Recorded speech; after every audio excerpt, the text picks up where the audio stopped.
Hello everyone, welcome to day 25th of March Lead Code Challenge, and today's question is Pacific Atlantic water flow. In this question, we are given a matrix of size m cross n, and each cell in the matrix signifies the height of the continent. It is also given to us that the complete matrix is surrounded by Pacific Ocean on the top and left. So this is the Pacific Ocean, this is the Pacific Ocean, and on its right side and the bottom side we have Atlantic Ocean. We're also given that water can flow in all four directions from a cell of higher height to a one of equal or lower height. That means from a higher height continent you can go to a lower height continent or an equal height continent. In the end, we need to return the list of coordinates from where you can reach both Pacific Ocean and Atlantic Ocean. So this is a question and we need to return such data set as an answer. So without much ado, let's look at the PPT that I have created for this. And let me just start the slideshow. And let me just take a pen. Pacific Atlantic water flow. And let me just reduce the problem to a 1D problem. And then we'll extend that to 2D. So I have taken a slightly different example than what was specified in the question. And let me just take a pen here. At 0th index, there is no continent. It is a Pacific Ocean here. And at 1 we have 10, at 2 we have 20, at 3 we have 30, at 4 we have 40, at 5 we have 15, and at 6 we have 12, and at 7 again we have 10. Height of this continent is 10. And let's assume that rain is flowing across this region, and let's identify from which all positions can the water flow up to Pacific Ocean. So let's start. So let's start from this index. So can water flow towards the extreme right? No, because it is of higher index. So we'll assign false to this. And if water flows over to this position, this index, then can water flow to the Pacific Ocean? No, because the adjacent one is of higher index. And if the water flows here, can the water flow to Pacific Ocean? No, because the adjacent height is of higher index. So we'll assign false to these indexes. And now, if water flows at this position, can we reach Pacific Ocean? The answer is yes. The water will go down here, then here, then here, and then ultimately settle in Pacific Ocean. So we'll assign true here. Similarly, since the path also exists from this coordinate, we'll assign true, and true. So now we know those coordinates from which you can reach the Pacific Ocean. Awesome. And let's try it for the Atlantic one. The same coordinates, the same heights, and on the right we have Atlantic Ocean. So if water flows here, where can we reach? We can definitely reach Atlantic Ocean. If water flows here, then we can definitely reach Atlantic Ocean. And if water flows here, then we can definitely go to Atlantic Ocean. If water flows here, again we can go to Atlantic Ocean, because all of them are the reducing heights. So this is true, this is true, this is true, and this is true. And now, if water flows at this index, can we reach Atlantic Ocean? No, because we found a higher height. Similarly, no, higher height. So you can't go here, so that's not possible. Again, a false for this index as well, because it was higher height. I hope you understood this much. And let's just extend this problem to a 2D matrix. And even before considering all the four outer oceans, let's take it case by case. First thing that we are going to do, we'll solve the problem for Pacific Ocean, and then we will solve it for Atlantic Ocean, and then merge the two to identify from which all coordinates can be reach both Pacific and Atlantic. So let's treat the case for Pacific Ocean. So these are the coordinates that are given to us, and we have Pacific Ocean on the top and the left region. So since these coordinates are in exact proximity to the Pacific Ocean, we are pretty sure that water can definitely flow to these indexes, whatever the height of these continents are. Similarly for these ones. So what we are going to do, we will first of all we'll update them to true, because what you can definitely go to Pacific Ocean from these indexes. And for each index, we will start a DFS search or a BFS search, whatever you are comfortable with. The DFS search, and from each position, we will check whether from its neighboring positions can we reach that position. For example, let's take this case, the bottom one.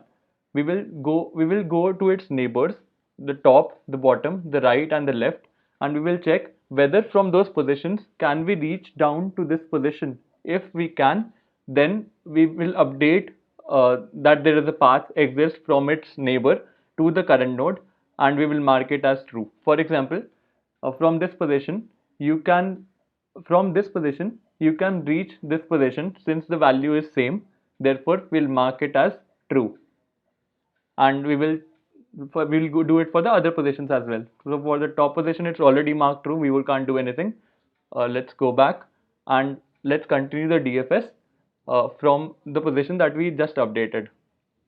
So this is the position that we just updated, and let's go and check across its neighbors whether from its neighbors can we reach this position.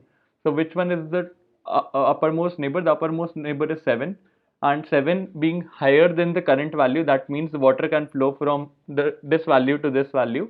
So we will update true here, since from this position you can reach the Pacific position by this path.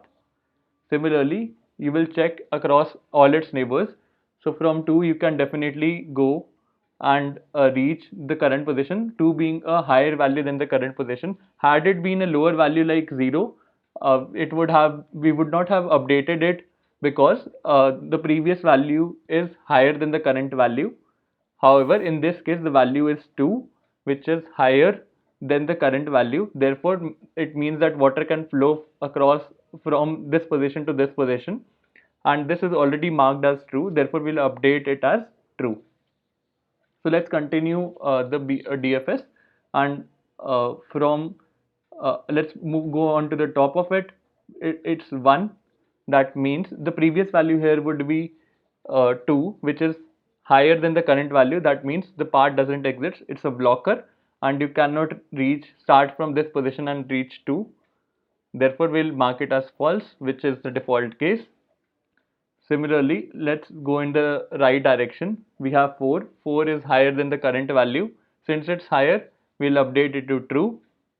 And similarly, we'll go in the topmost direction. Here we'll update it to true. Here we'll update it to true because this is higher than this value, and so on. So you can continue the DFS across the graph and do the processing by yourself on very similar lines. If the current value in the previous value is higher than the current value at which we currently are, that means you cannot reach that node from the current value, because the previous value is higher and the current value is lower. However, for the other case where the previous value is lower and the current value being higher, that means from the current value you can reach the previous value node, and hence we will mark the current value as true. We'll do a similar kind of thing for the Atlantic ones. In this matrix, all these coordinates are reachable to the Atlantic Ocean. Similarly, this one as well, this complete row as well. So we'll start the DFS from these positions and keep on assigning true variables to those indexes which are reachable starting from these positions. And in the end, we have the Atlantic data, we have the Pacific data. We'll iterate over the array and we'll check those coordinates where Pacific can reach Pacific and can reach Atlantic is true, and we will add it to our result set. So this is a pretty straightforward way of thinking about the algorithm and devising your code. So let's quickly move on to the coding part. So let's start the coding part. The first thing that I'm going to do is to define my answer list, and here I'll define it as a new array list, and I'll calculate the length or the number of rows in the matrix and the number of columns.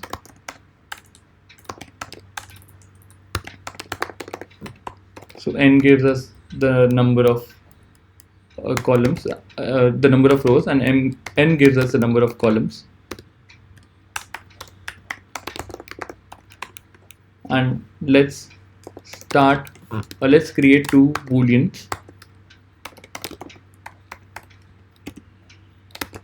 Pacific, can reach Pacific, and can reach Atlantic. M cross n. Similarly for the Atlantic one. So let me just write a loop here. I equals to, from integer j equals to 0, j is less than n, j plus plus, and let's start the DFS. And since at the 0 comma j position, that signifies the topmost row of the matrix, that means we are at the Pacific Ocean, in contact with the Pacific Ocean, and we'll pass this information and the matrix. So this is the Boolean array which will be updated during the DFS process. This is the starting I index, this is the j index, and this is the matrix. Similarly, let's write another loop for the left side iteration, and I equals to 0, I is less than m, I plus plus, and we will do the DFS this time, starting with I and passing the 0th column as the jth index, and passing Pacific to it, because Pacific is in contact with the first complete column and the grid. So pretty straightforward. Also, let's do it for the Atlantic part. So we will do the DFS for the Atlantic part as well. That will signify the bottommost row, and let's call it m minus 1, and we'll pass in j there. We'll pass Atlantic to it and the matrix. So the bottommost row is in contact with the Atlantic Ocean. Therefore, we are starting the DFS and passing the complete Atlantic Boolean variable to it, which will be updated by the DFS process. And let's do it here as well for the complete right side column. And there we will pass I comma n minus 1. So because I comma n minus 1 signifies the complete right column.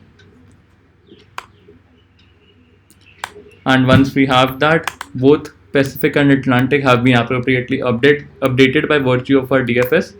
Let's build our answer set. So I equals to 0, I is less than m, I plus plus. Then we have j equals to 0, j is less than n, j plus plus. If my Pacific of ij is true and Atlantic of I comma j is true, that means I found one index from which I can reach both Atlantic and Pacific Ocean. So I'll add a new entry in my answer set, new array list. So let me just define a new array list.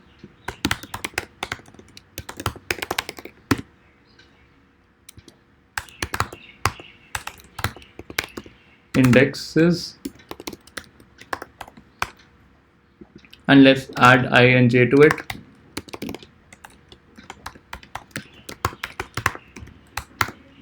And let's update it in our answer set. Awesome. And now let's just return the answer set. Now we have to write the DFS logic appropriately, and if we are able to do that, we are well and good. Private void DFS, and the first parameter signifies ith index, and the second one the jth index. The third one the Boolean array, which signifies can reach, and next we have the complete matrix.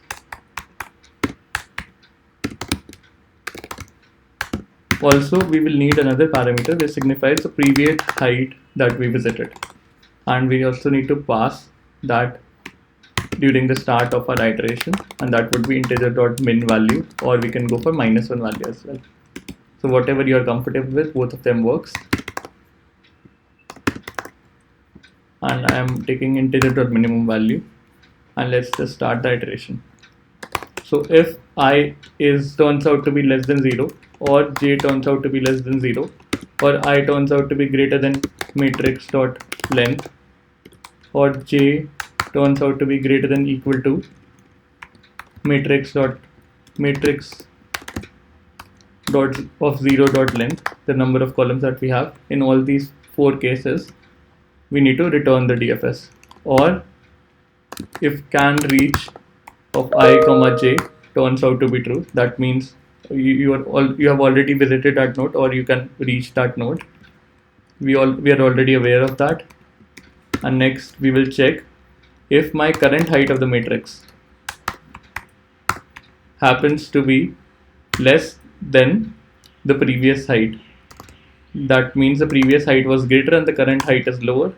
So I'll have to return from there, because all of these cases are negative cases, or you have already visited that node. Therefore, by virtue of this, it's already true.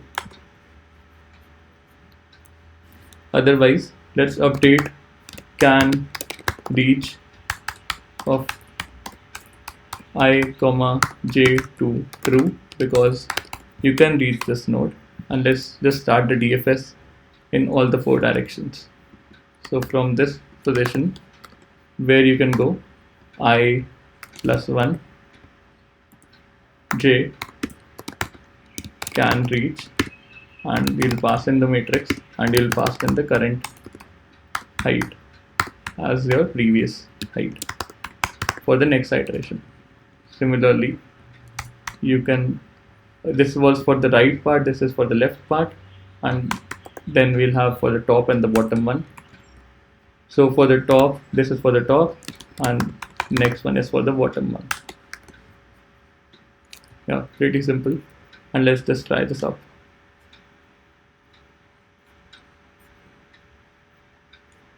Looks good, and let me just submit it. Array out of bounds. I think it is asking for a null check. If matrix equals to null, then I need to return the answer. Yeah, let's try this.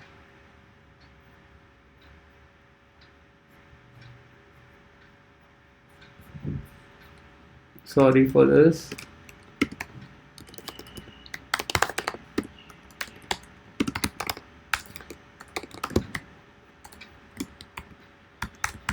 Couple of few more null checks.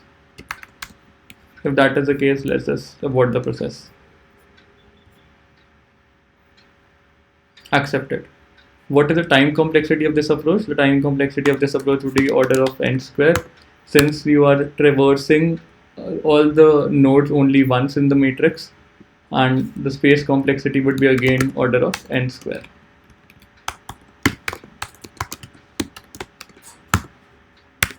Like obviously the time will be twice, because you are doing it first for the Pacific part and then for the Atlantic part, and then you are again checking for whether both of them are true or not. So it's actually 3 times order of n square, but the overall complexity is order of n square. Similarly, the space complexity is twice of order of n square, because you are taking 2 more arrays to store the data, and the overall complexity is order of n square only. Thanks for watching the video, and I hope you enjoyed it. Please don't forget to like, share, and subscribe.